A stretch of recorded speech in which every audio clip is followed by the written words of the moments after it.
उस लम्हे के लिए जिसके लिए हर एथलीट प्रतीक्षा करता है, यानी कि पोडियम पे जाने का समय, अपना मेडल गले में पहनने का समय।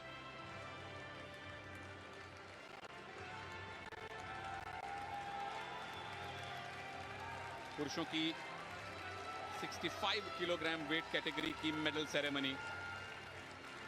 Bajrang Punia centre of the podium यहां हमारे सामने खड़े होंगे।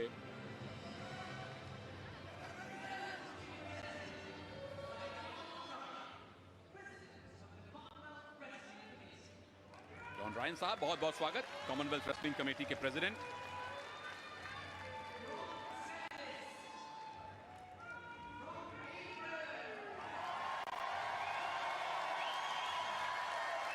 पहले ब्रॉन्ज मेडलिस्ट हैं लोकल बॉय, खानदानी रेसलर जॉर्ज रैम। मेडल का रंग भले ही ब्रॉन्ज है, लेकिन आप पोडियम पे पहुंचे हैं तो आपकी जो क्राउड है, आपके जो समर्थक हैं, बिल्कुल खुश होने का अवसर है उनके लिए। मुबारक जॉर्ज रैम। 11-0 से इन्होंने अपना मेडल मुकाबला जीता था टेक्निकल सुपीरियोरिटी पर।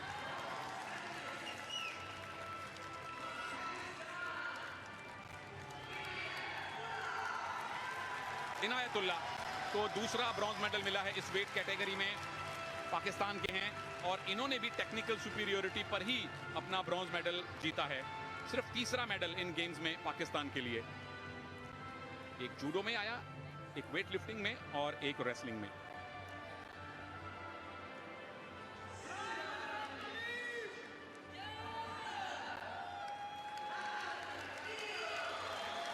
डैक्लैन मैकनियल जो कि फाइनल मुकाबला खेले थे बजरंग पूनिया से, कनाडा के हैं, और अपने से कहीं बेहतर रेसलर से इन्होंने बाउट लड़ी। सिर्फ 2 अंक लिए और इनफैक्ट पहले पहलवान बने जिसने बजरंग के खिलाफ पॉइंट लिए हों इन कॉमनवेल्थ गेम्स में। तो सिल्वर के लिए मुबारक आपको।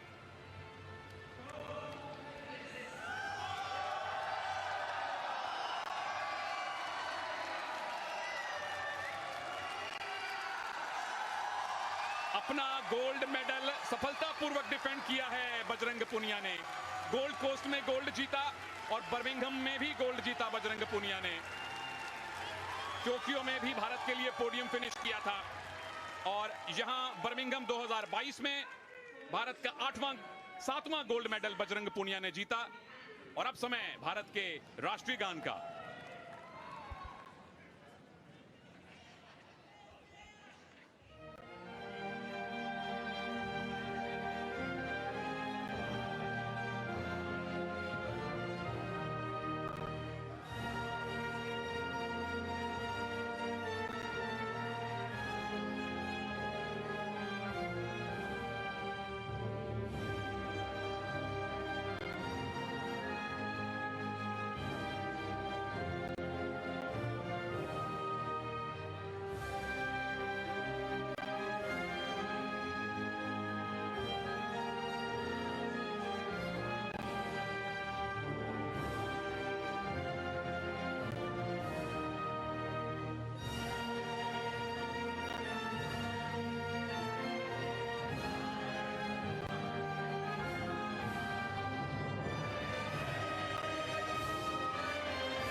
शान से लहलहाता हुआ भारत का तिरंगा, उसके साथ बजता हुआ भारत का राष्ट्रीय गान, और पोडियम के बिल्कुल बीचों बीच खड़े भारत के चैंपियन की नम आंखें, और उसके बाद ये खेल भावना। क्या सुंदर दृश्य है। Bharat gold medal, Canada silver medal, Pakistan और इंग्लैंड ब्रॉन्ज मेडल। और सबसे अच्छी बात, कुश्ती खत्म और आपसी सद्भाव हमेशा बना रहा है। एक फिजिकल कांटेक्ट स्पोर्ट होने के बावजूद रेसलर जिस तरह से एक दूसरे का सम्मान करते हैं बाद में, ये भावना सदैव बनी रहनी चाहिए, और यही मंतव्य है, मकसद है कॉमनवेल्थ गेम्स का। बजरंग पूनिया, कोई शक ही नहीं था कि ये गोल्ड मेडल के प्रबल दावेदार हैं, और एक तरफा मुकाबले में इन्होंने उस मेडल को अपने नाम भी किया।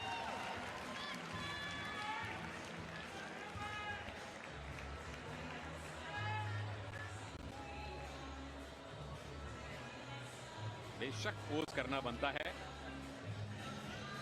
और ये पहली मर्तबा नहीं है जब इन्होंने मेडल को मुंह में दबाकर फोटो ऑप के लिए अवसर दिया हो।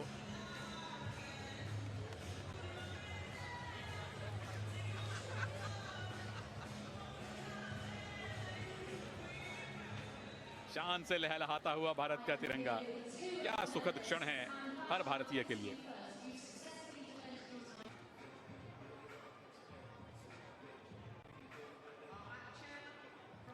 ये हैं हमारे ऑफिशियल्स, कोरिया, नॉर्वे और दक्षिण अफ्रीका के रेफरी, जज और मैच चेयरमैन हैं।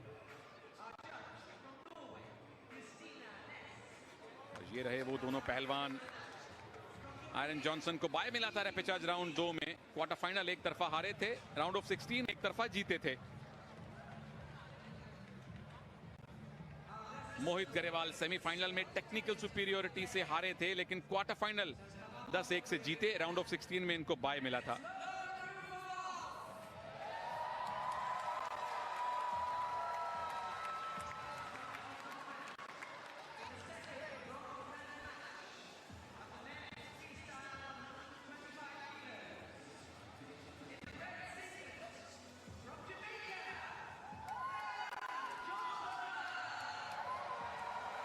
एरन जॉनसन 23 वर्ष के हैं, जन्म हुआ था यूएसए में, उसके बाद प्रतिनिधित्व कर रहे हैं जमैका का, वो देश जो अपने स्प्रिंटर्स के लिए ज्यादा जाना जाता है, ट्रैक एथलीट्स, ट्रैक और फील्ड एथलीट्स के लिए ज्यादा जाना जाता है, रेसलिंग में नाम करना चाहते हैं।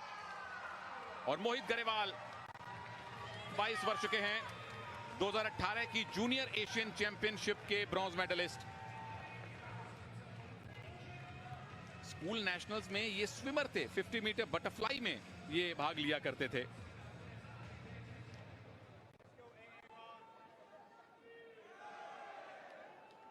समर्थन जाहिर तौर पर मोहित गरेवाल के पास कहीं ज्यादा है, क्योंकि भारतीय पहलवानों ने लगातार मेडल पर मेडल जीते हैं। 125 किलोग्राम वेट कैटेगरी, भारत को आशा है इन कॉमनवेल्थ गेम्स में अपने 26वें मेडल की। पहला वार जमैका का है, मोहित का डिफेंस, 1 पॉइंट मिला है मोहित को, क्योंकि वो पैसिव से एक्टिव पोजीशन में आ गए थे। आमतौर पे जितनी भारी वेट कैटेगरी होती है, एक्शन हम उतना कम देखते हैं, लेकिन हमने पिछले ब्रॉन्ज मेडल बाउट में देखा कि किस तरह से पिन करके पहले ही मिनट के अंदर, पहले ही राउंड के अंदर उस मुकाबले को समाप्त कर दिया गया। फिलहाल भारत के पास 9 गोल्ड हैं, 8 सिल्वर हैं, 8 ब्रॉन्ज हैं, और मोहित भारत को 9वां ब्रॉन्ज दिलवाने की ओर बढ़ चले हैं। इसी साल 2022 में बुलात कप रैंकिंग सीरीज जो कजाकिस्तान में हुई थी, उन्होंने ब्रॉन्ज मेडल जीता था 97 किलोग्राम फ्री स्टाइल कैटेगरी में।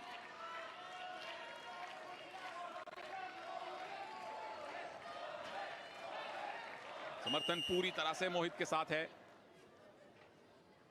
और एरन जॉनसन को अब पॉइंट लेने होंगे, क्योंकि एक हिदायत उनको मिल गई है, एक वार्निंग उनको मिल गई है। अगर आप ज्यादा डिफेंसिव हो या कोई इल्लीगल पकड़ बनाने की कोशिश करते हैं, वार्निंग के बाद अगर कॉशन मिले तो आपके विरोधी को 1 पॉइंट और मिल जाता है।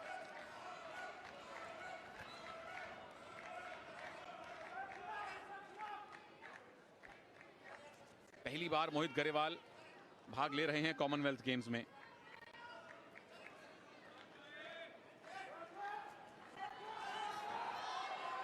अटैक जॉनसन का, लेकिन कोई ग्रिप बनाने में नाकामयाब।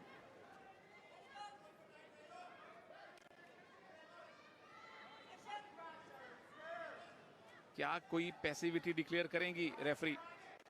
फिलहाल तो एक्शन करने के लिए कहा है उन्होंने, चूंकि 1 पॉइंट स्कोर हो चुका है, इसलिए शायद वो पैसिविटी देने से बच रही हैं। आपको याद दिलवा दें कि 12:45 पर भारत की महिला हॉकी टीम अपना सेमीफाइनल खेलने वाली है ऑस्ट्रेलिया से, और यहां फिलहाल भारत को एक पदक की आशा है। मोहित का लेग अटैक है, जॉनसन ने चतुराई ये दिखाई है कि गिरे नहीं, एक पैर पर दौड़ते दौड़ते पैसिविटी जोन से बाहर चले गए ताकि एक ही पॉइंट मिले मोहित को। अगर गिर जाते तो 2 या 4 पॉइंट भी मिल सकते थे। ओ, 1 को बढ़ा के 2 कर दिया गया है, तो 3-0 से फिलहाल मोहित गरेवाल आगे हैं।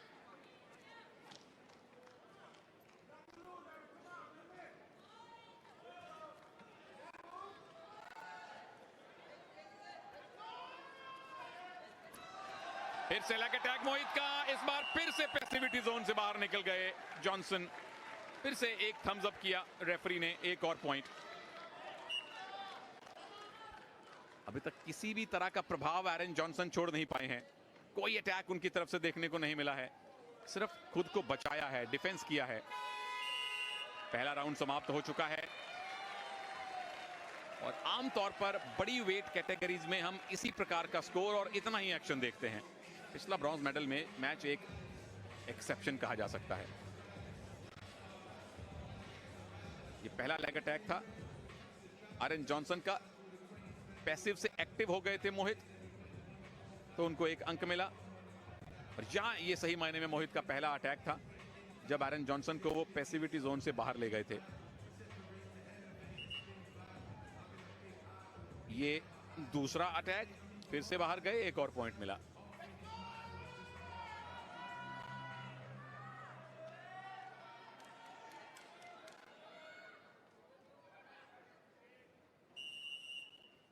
तीन मिनट का दूसरा और आखिरी राउंड शुरू इस ब्रॉन्ज मेडल मैच में।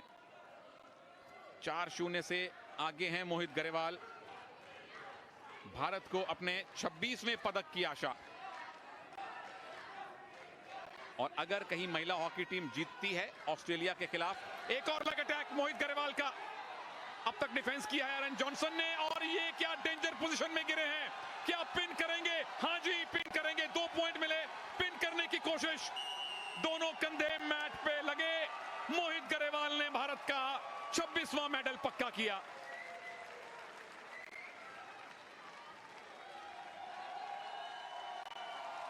रेसलिंग में एक और मेडल।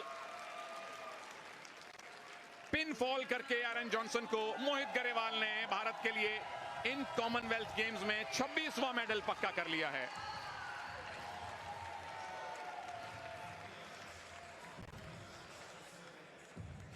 चलिए आपको लेकर चलते हैं स्पोर्ट्स एक्स्ट्रा में, हमारे स्टूडियो शो में।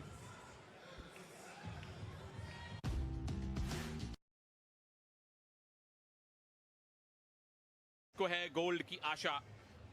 कनाडा की एना गोदिनेज गोंजालेस के सामने भारत की साक्षी मलिक।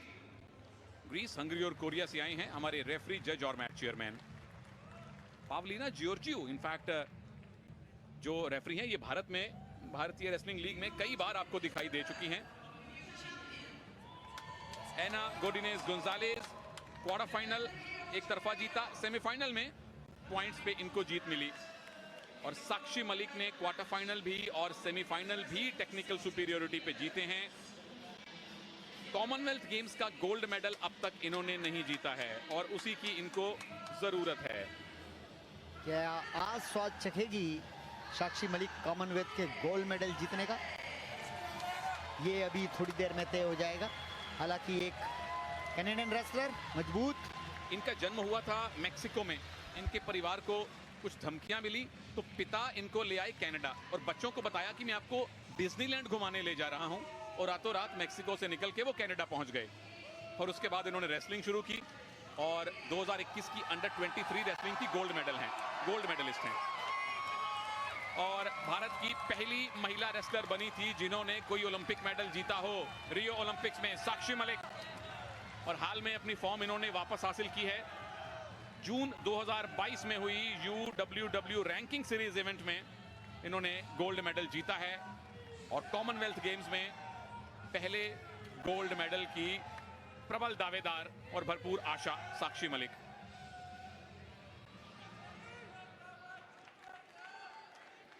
कमेंट्री बॉक्स में कृपा शंकर जी के साथ मैं हूं सुनील तनेजा और पावलिना जियोर्जियो।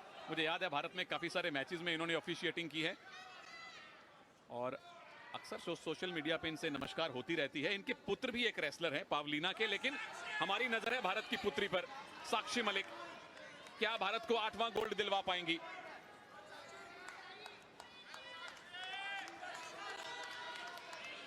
फूंक फूंक कर दोनों ही पहलवान कदम रख रही हैं, क्योंकि साक्षी ने, जहां तक कॉमनवेल्थ गेम्स का सवाल है, ग्लासगो 2014 में सिल्वर जीता था 58 किलोग्राम में, उसके बाद गोल्ड कोस्ट में 62 किलोग्राम वेट कैटेगरी में ब्रॉन्ज मेडल। तो अपने मेडल को बेहतर तो कर लिया है और आशा उसका रंग सुनहरा हो। बिल्कुल अच्छा मौका है साक्षी के पास में। फिलहाल बेहतरीन मुकाबला, मिडवेट ग्रिप पकड़ती हुई। मिडवेट एक बहुत बड़े पहलवान हुए हैं और वो दोनों हाथों से एक हाथ को पकड़ते थे। वो ग्रिप, आज उस टेक्निक का नाम ही मिडवेट ग्रिप हो गया है। जैसे ईरानी टेक्निक आपने बताई थी। जी हाँ, बहुत सी टेक्निक्स ऐसी होती है कि उस पहलवान के या उस देश के नाम से पड़ जाती है। जैसे साइंस में कोई साइंटिस्ट किसी चीज की खोज करते हैं तो उस फॉर्मूला का नाम रख दिया जाता है। यहां जीत का फॉर्मूला किसको मिलेगा? साक्षी के हाथों में विरोधी के हाथ हैं और साक्षी के पास अवसर है पीछे जाके टेक डाउन बनाने का, लेकिन छूटी कैनेडियन और वापस साक्षी पे अटैक किया और ये 2 पॉइंट का उनका दावा है, मिल जाएंगे गोंजालेस को 2 पॉइंट। और अब साक्षी को करना है मैट डिफेंस। मैट डिफेंस किया, 2 ही पॉइंट लूज किए, लेकिन वेल डन है ना गोंजालेस, जिस तरह से पैसिव मुद्रा से एक्टिव में आई और 2 पॉइंट लिए। देखिए अच्छा अटैक किया था साक्षी मलिक ने।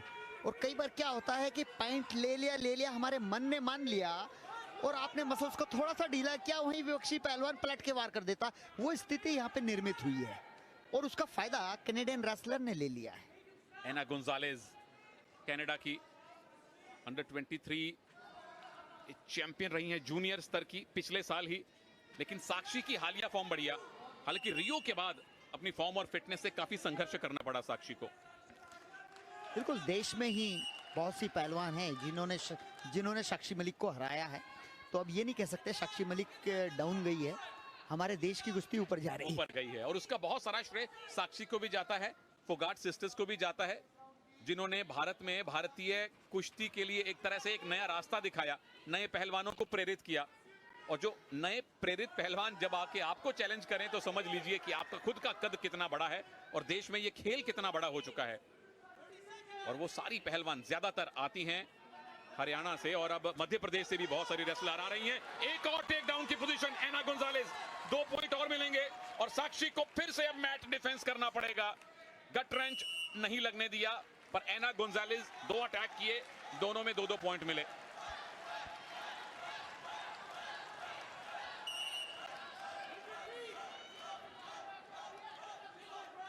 आखिरी 10-12 सेकंड हैं, क्या साक्षी इस पहले राउंड में खाता भी खोल पाएंगी? हालांकि 3 मिनट पूरे बाकी हैं अभी और 3 मिनट एक बहुत लंबा समय है आपके लिए वापसी करने को रेसलिंग में।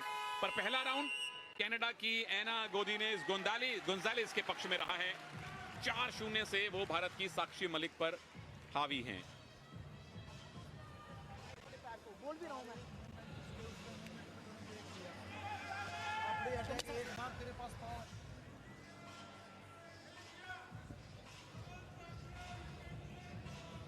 और ये पहला स्कोर जो साक्षी मलिक का अटैक था।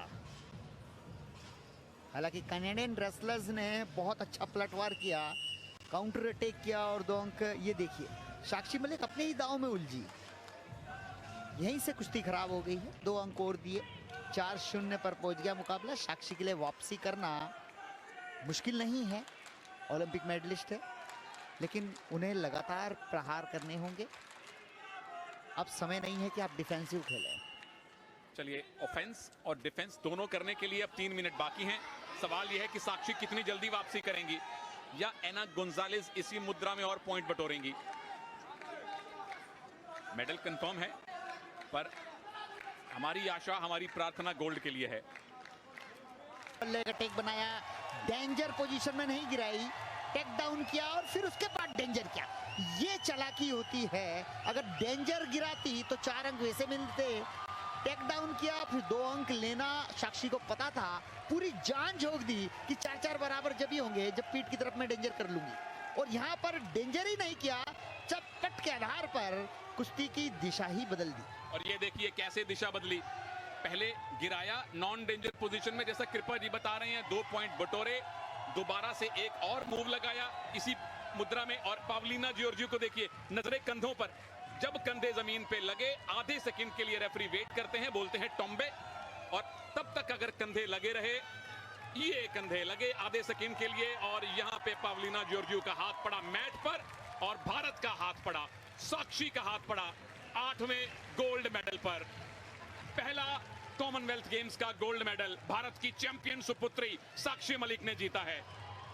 और ये भी खानदानी पहलवान है, पति सत्यव्रत कादियान रेसलर हैं, उनके पिता सत्यवान साहब एक बहुत बड़ा नाम। बिल्कुल, साक्षी मलिक के ससुर सत्यवान पहलवान अर्जुन पुरस्कार विजेता हैं और बहुत ही बेहतरीन पहलवान रहे अपने जमाने के। तो यहाँ पर पुत्र, पिता, बहू सभी पहलवान हैं। Watch Hockey, 29 July to 8 August.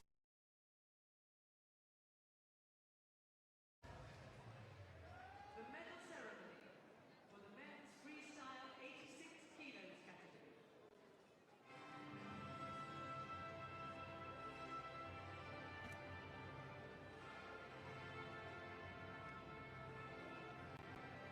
Coventry Arena, please welcome the medalists.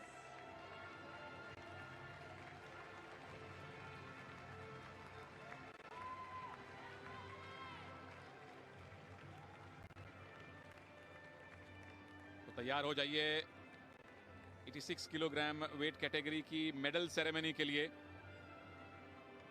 जहां दीपक पुनिया आपको पोडियम के बिल्कुल बीचों बीच खड़े दिखाई देंगे।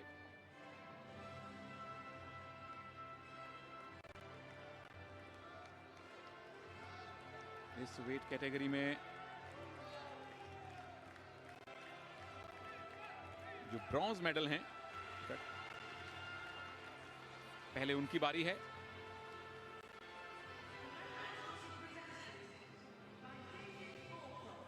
डेविड ओबे, पूर्व कॉमनवेल्थ गोल्ड मेडलिस्ट, वो भी 2 बार के।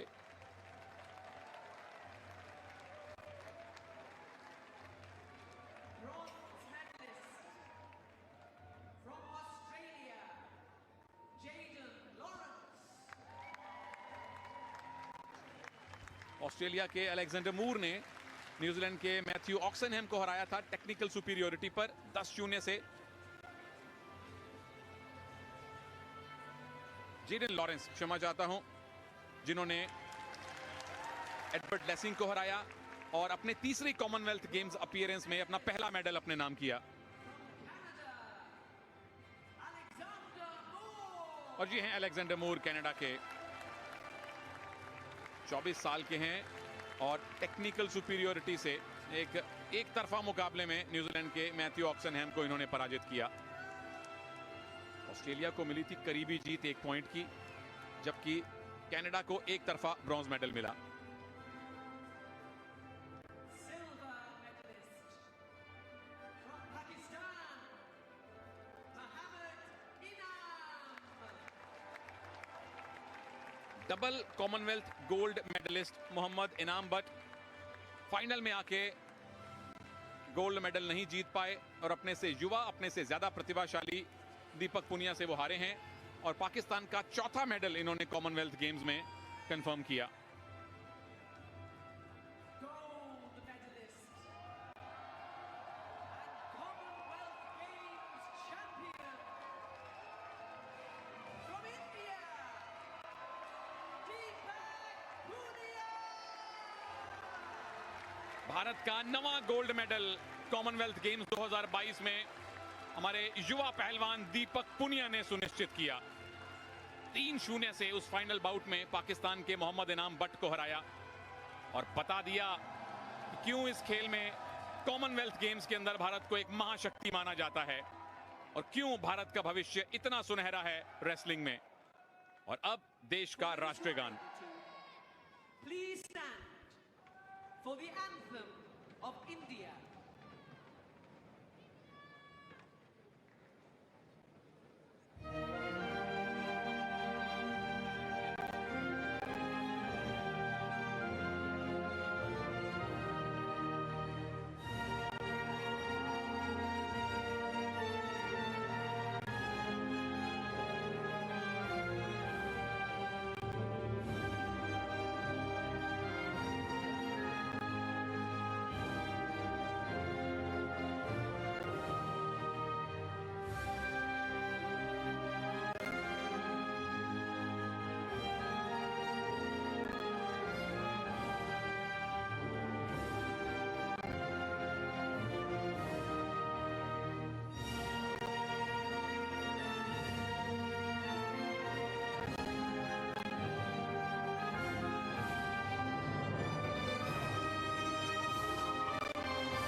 टोक्यो ओलंपिक्स में जो होते होते रह गया था वो बर्मिंघम कॉमनवेल्थ गेम्स में हो चुका है। दीपक पुनिया ने मेडल जीता है। वहां कांस्य से चूके थे, लेकिन यहां स्वर्ण हासिल किया है। पुरुषों की फ्री स्टाइल 86 किलोग्राम रेसलिंग में भारत के दीपक पुनिया गोल्ड मेडलिस्ट, पाकिस्तान के Mohammad Inam but silver medallist, Australia के जेडन लॉरेंस और कनाडा के अलेक्जेंडर मूर ब्रॉन्ज मेडलिस्ट। और ये सोने की चमक चकाचौंध कर देती है अपने विरोधियों को और हौसला, प्रेरणा और उत्साह देती है तमाम युवा रेसलर्स को जो दीपक की तरह इसी पोडियम पर आने का सपना देख रहे हैं।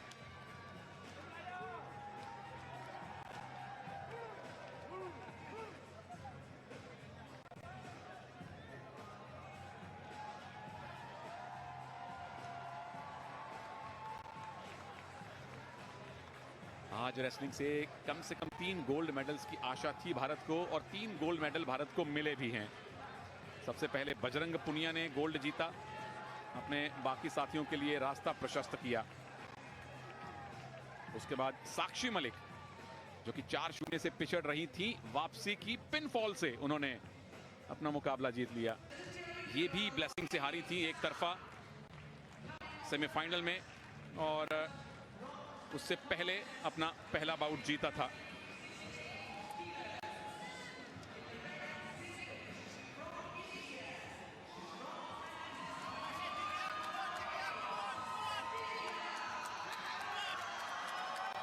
दिव्या काकरान एक उभरती हुई बहुत ही प्रतिभाशाली रेसलर, 24 वर्ष की आयु है। 2020 में अर्जुन अवार्ड से सम्मानित किया गया। गोल्ड कोस्ट कॉमनवेल्थ गेम्स में ब्रॉन्ज मेडल था। 2018 एशियन गेम्स में इनके पास ब्रॉन्ज मेडल था।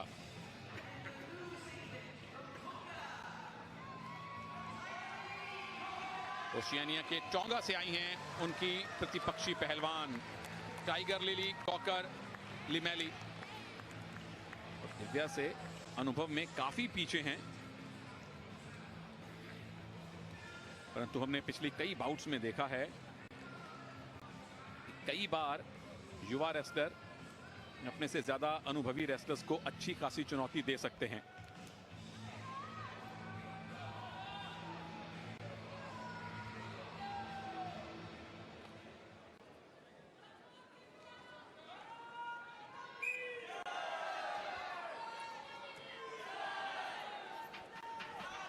लगातार समर्थन बना हुआ और पहला मूव लगाया है कॉकर लिमेली ने। दिव्या इनफैक्ट उस मूव में डोमिनेंट हो गई हैं और 2 पॉइंट उनको मिल चुके हैं। मूव की शुरुआत की थी टोंगा ने, लेकिन दिव्या ने अपनी प्रतिपक्षी को उन्हीं के मूव में उलझा लिया है। टाइगर लिली चली थी दिव्या को पटकनी देने, जबकि दिव्या ने उनको चित कर दिया है पिन फॉल से।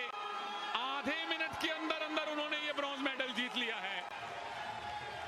पूरी तरह से एक तरफा बाउट और दिव्या काकरान, जो कि 2018 गोल्ड कोस्ट कॉमनवेल्थ गेम्स की ब्रॉन्ज मेडलिस्ट हैं, यहां भी ब्रॉन्ज मेडल अपने नाम किया।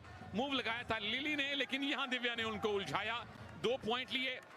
और देखिए उन दिव्या की पीठ टाइगर लिली के ऊपर है और यहीं से अपनी पीठ के बल से उन्होंने टाइगर लिली के दोनों कंधे मैट पे लगाए। रेफरी देख रही हैं, जैसे ही दोनों कंधे लगे, दूसरी नहीं तीसरी अटेम्प्ट में जैसे ही कंधे जमीन पे लगे, उसी वक्त मैट को थपथपाया और दिव्या काकरान को पिन फॉल से, चित पटकी से इस बाउट का विजेता घोषित कर दिया है। शॉर्ट एंड स्वीट बाउट, आधे मिनट में भारत ने मेडल जीत लिया है।